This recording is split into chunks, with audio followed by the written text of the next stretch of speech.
donation. My name is Lori Malkin. I hope you will never hurt the way I do, as a mother of a child whose life ended too soon. 1 minute I'm taking his picture while he's remodeling a house. And a few hours later I'm being told my child is brain dead. Everything happened so fast. Before I was able to understand what was going on, I was being asked to donate my son's organs. I'm in Scotty Fog, a state of shock, and there's nothing I can do to change it. So I say yes. If I can't have my son, at least another mother can. And I'm glad I made that choice. Since that day, I've learned about many incredible people, like Dr. Joseph Murray, who became famous for the first successful organ transplant. Good evening, fellow interns. I'm Dr. Murray. Today's class is about the rights and responsibilities of organs, blood, and tissue donation. You might be asking yourself, why is this topic so important? It's because we all hold life and death in our hands. Throughout history, people have sought new ways to give hope and fresh life to those who are suffering. Transplantation has been explored for centuries, but it didn't become a viable medical treatment until 1818, when Dr. James Blundell successfully transfused blood from one human to another. Today alone, more than 41,000 people receive a life-saving blood donation. The average adult has 10 to 12 pints of blood. Too bad the average adult has about as many excuses not to donate, you know what I mean? Due to successful blood transfusions, organ transplants became possible. For instance, an organ transplant recipient uses up to 25 units of plasma, 30 units of platelets, and 40 units of red blood cells. People live when people give. I crack myself up sometimes. Over the course of the last century, organ transplantation has overcome numerous limitations to become the success it is today. But one challenge doctors have not been able to overcome is the shortage of donors. Did you know that one life lost can be responsible for saving up to 8 lives and can enhance the lives of hundreds of others? As of today, over 400,000 organ transplants have been performed, which were all made possible from blood transfusions. In December of 1954, I was able to perform the first successful organ transplant on Richard Herrick. Here's his twin brother, Ronald, to speak with you about this occasion. This one's me, and this is my twin brother, Richard. He was dying. He needed a kidney. I felt that it was my responsibility to give up one of my kidneys. My brother had the right to live. His future wife turned out to be the nurse that was assisting Dr. Murray in the operating room. He lived happily with his family for another 8 years.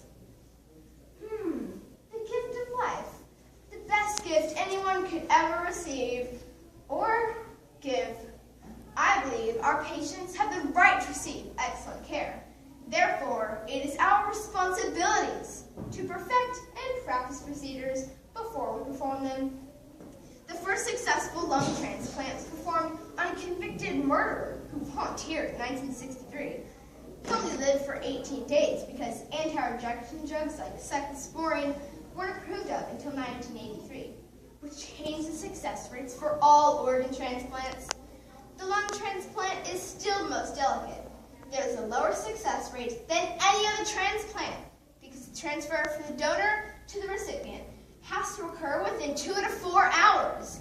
Thanks to newer innovations like the organ care system, these transplants now have a higher success rate. I believe that as doctors and medical staff, it is our responsibility to place the most viable candidates on the United Network for Organ Sharing list, which was created in 1984. Unfortunately, not all patients have the right to receive a donation. Each patient is evaluated on an individual basis. I'm Elijah, and I'm 5 years old. I really need a double lung transplant. There's not a lot of kids my age who donate. I'm really sick. I always need to have my oxygen tank right next to me, even when I'm sleeping. I want to be a policeman someday, but that might not happen if I don't get my new lungs. In 1967, a groundbreaking liver transplant was performed by Dr. Thomas Starzl. The liver is such an amazing organ, not just because of its important functions, but it is the only organ that has the capability of regenerating itself. As of today, almost 16,000 people are currently waiting for a liver transplant, which reminds me of an incredible story of a 7-year-old boy named Nicholas, who was killed in a drive-by shooting in Italy. Because he was a minor, his parents had the right to choose to donate his organs. But a shining light came on this horrible situation. He was able to save these 7 lives, including Maria Pia Padella, who received his liver. Today, she's a mother of 2 children. She named her son Nicholas. This act of selflessness in the midst of his parents' grief monumentally changed the history of organ donation in Italy. In addition to the life-saving organs, the pancreas, tissue, corneas, heart valves, ligaments, and animal parts are all being used to enhance lives. More than 46,000 corneal transplants are performed each year in the United States alone. My name is Taylor. Everybody always complimented me on my baby blue eyes. When I was 13, my life ended in a skiing accident. My parents felt that it was their responsibility to donate my organs. My mom couldn't part with my baby blues.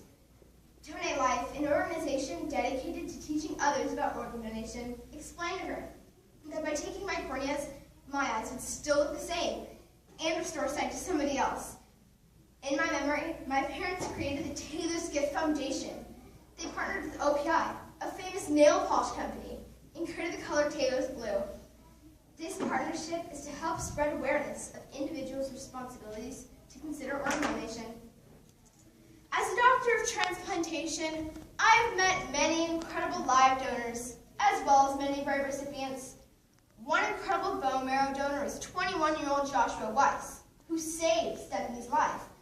When I asked him why he donated his bone marrow to this complete stranger, he simply stated, "She had the right to live, and I should be responsible enough to give it." Amazing. Now for the heart of the matter, another groundbreaking transplant that occurred in 1967 was the heart transplant.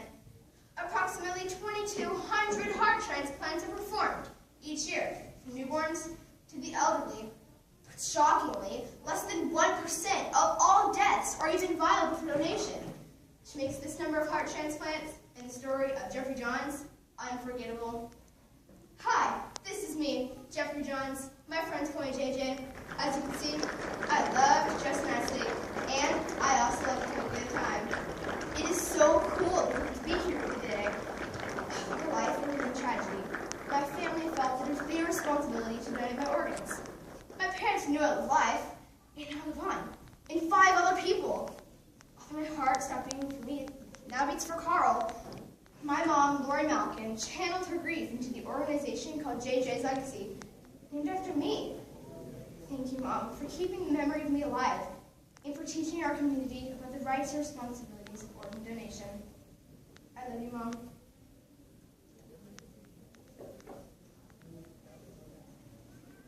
I love you too, son. And not a day goes by when I don't think about you. Our life is a gift, and how we live our lives is our responsibility.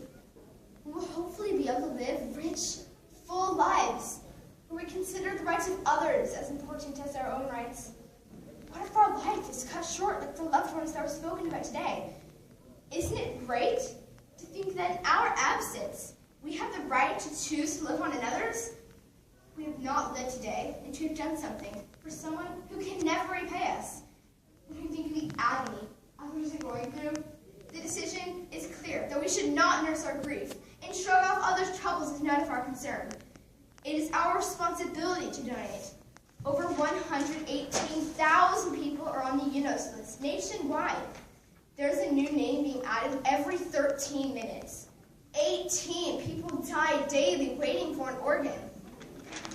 Exercise your right to choose and take responsibility today.